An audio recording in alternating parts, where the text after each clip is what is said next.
You're watching Newsday on the Rise News. The crisis rocking Akwa Ibom State chapter of the People's Democratic Party has refused to go away, as more party chieftains are taking sides in the face-off that followed Governor Udom Emmanuel's public endorsement of a successor last week. Sources within the ruling party told a correspondent that the PDP in the South state is gradually being divided into factions ahead of the 2023 general election in the state. Governor Emmanuel ended months of speculation and permutations over his succession plan with the announcement of one of his cabinet members, Pastor Umo Eno, as his preferred successor as governor in 2023.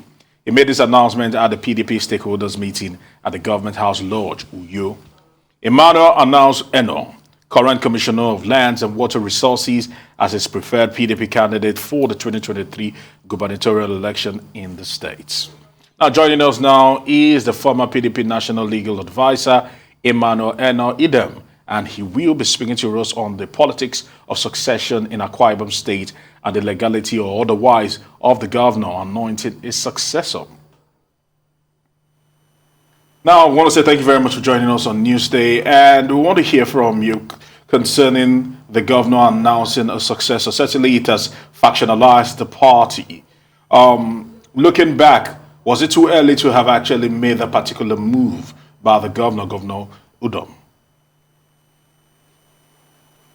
There is nothing like a polarization of the party here. We don't have any challenge, any problem, serious problem concerning the governor's choice of preferred candidate or aspirant in the person of Pastor Umo Bassey Eno. Let me take you back to memory lane. I've been a member of this party since 1990 when it was formed. So I've been part of every election for the position of the governor and many others in the state. So I can tell you categorically that has always been the procedure. The first governor that was elected on the platform of our party was Architect Victor Atta. That was in 1999.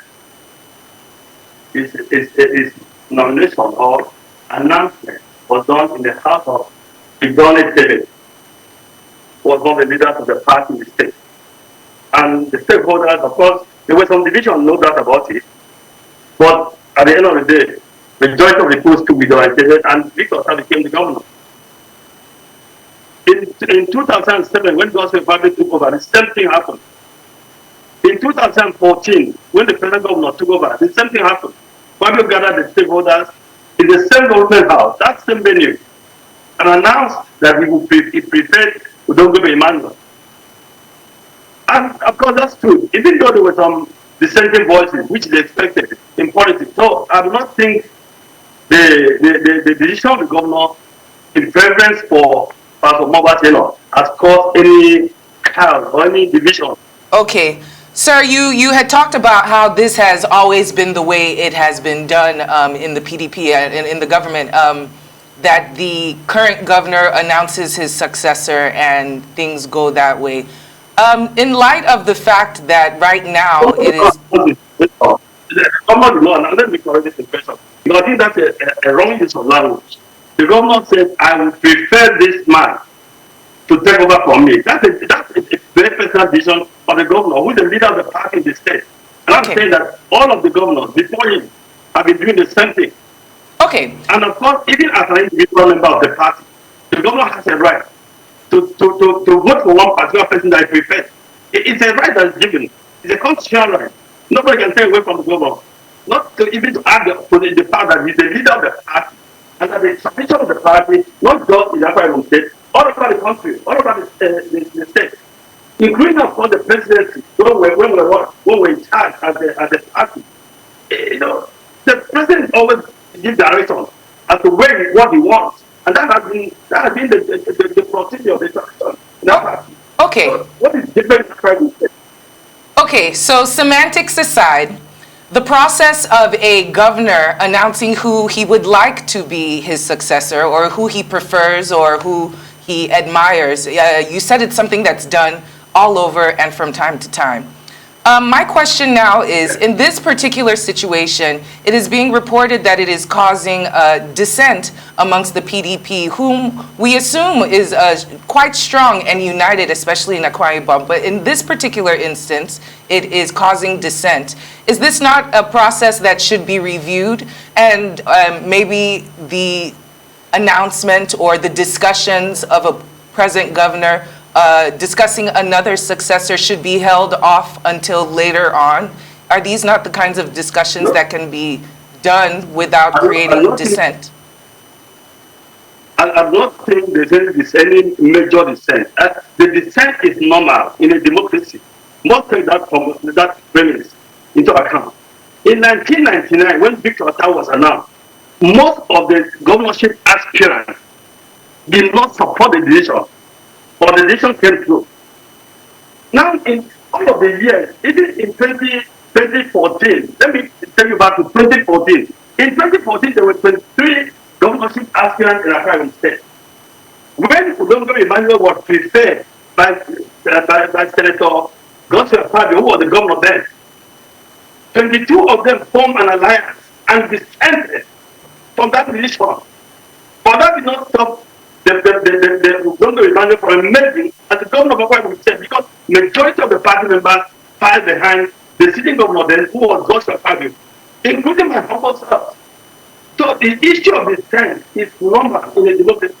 But that does not take away the fact that majority of the people in Akwa Ibom State, as we speak now, both institutions, individuals, organs of the party are with the governor on this decision.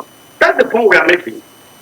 Now, like you earlier said, the governor has a right, to choose whoever he wants to succeed him. He has a right to vote for whoever he wants to succeed him. However, is there really any need for a public announcement? Some people would see that as an imposition of candidates when there's a public announcement that this is the person the governor is publicly backing. That's one. And then second, after this announcement, is there still, if I could finish, after this announcement, will there still be a level playing field for other contestants? Well, let me even go beyond our time. Even in the USA, the most sophisticated democracy in the world, the president has a right to indeed indicate to wait what he wants. What more Nigeria? So the fact that the governor has prepared one person does not stop the party from conducting all the primaries that bring out a candidate. For me, there's something wrong with that. It is democratic. If the governor has a right to choose or to prepare somebody, that right does not necessarily destroy the principle of democracy. Because it is for the mathematics of the PDP in Akwa Ibom State, in the thought of the candidate of the party to stand with the governor or to refuse to stand with the governor. But in this case, I'm telling you that the majority of the people of members of PDP are standing with the governor, because that has been the tradition. The party from the national will come here when the timetable is out and conduct primary. And that does not stop anybody who still want to contest the election of the governor from participating in the primary. That is one thing we need to know. Thank you so much for joining the conversation with us today, Mr. Enoidem. Thank you so much for joining the conversation today.